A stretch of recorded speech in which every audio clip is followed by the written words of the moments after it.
Eu queria aqui só abordar duas questões. Uma primeira sobre este Registro Nacional dos Dados Clínicos. Eu creio que é assim que está designado, ou dos ensaios clínicos. Nós temos, em relação, só para dizer este aspecto, em relação, ainda antes disto, em relação à Comissão Nacional de Proteção de Dados, eu acho que é importante a intervenção desta Comissão, porque de facto nós estamos a tratar de dados muito sensíveis e parece-me que é muito relevante a intervenção da Comissão Nacional de Proteção de Dados, não é só neste processo, a vários níveis. Eu aqui não acompanho a posição do Sr. Deputado. Em relação ao registro de dados, a questão que eu queria colocar era o seguinte: nós estamos a falar também em relação a este registro, embora nos pareça positivo este aspecto que foi introduzido, à partida parece-nos positivo, mas há uma questão que nós temos vindo a debater, que se prende com que tipo de dados é que este registro deve disponibilizar ou não deve disponibilizar, e qual é que é a acessibilidade que este registro deve ter.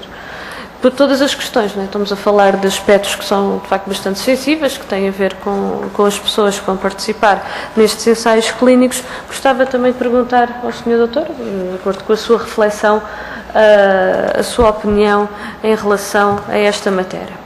A outra questão que gostaria de abordar tem a ver com esta proposta que faz de que o Ministério de Saúde avance com um plano de implementação desta lei, e coloca aqui aspectos da necessidade de investimento em infraestruturas, em recursos humanos, logísticos. É verdade que nós temos ouvido aqui, têm sido opiniões também diversas, e era também isso que eu gostaria de ouvir a sua opinião, um comentário, não é tanto uma pergunta, talvez mais um comentário, porque já ouvimos opiniões do que aquilo que está verdadeiramente a criar obstáculos à realização ao desenvolvimento da investigação clínica no nosso país, sejam eles os ensaios clínicos ou não. Obviamente que os ensaios clínicos aqui acabam por ter uma grande força, mas veio também para cima da mesa opiniões em que colocam que há outros aspectos que também têm colocado entraves, nomeadamente aspectos que têm a ver com a falta de investimento, aspectos que estão relacionados com a falta de recursos, nomeadamente humanos, nos próprios centros, para poder dar resposta e para poderem assumir a realização destes ensaios clínicos. Foram colocados também aspectos relativos à própria carreira dos profissionais que estão nos centros, ou seja, que isto acaba por não ser valorizado, nomeadamente os médicos que entram na rotina da sua atividade assistencial e depois acabam por ter pouca disponibilidade, e que esta vertente também não é valorizada.